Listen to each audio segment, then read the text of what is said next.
Hello. Welcome to how to factory reset a wireless repeater. This is the repeater I used in this example. I used it before to extend the coverage.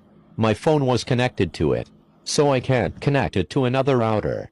Now I will factory reset it. On the device there is a button on the side of the device. You use this button to reset it. While starting you press and hold that button. You wait until the power button flashes, then release the button.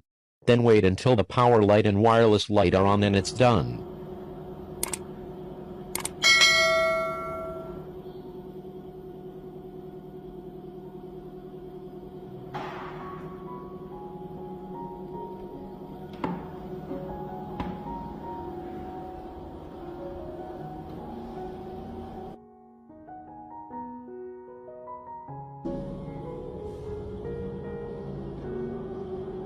To check the result, I use a phone to scan the surrounding wireless network.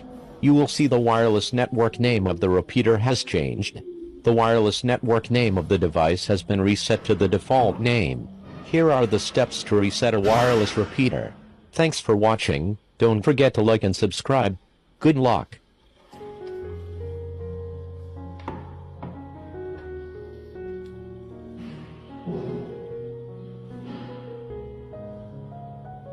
I use my phone to connect to the device and get redirected. Go to device configuration page.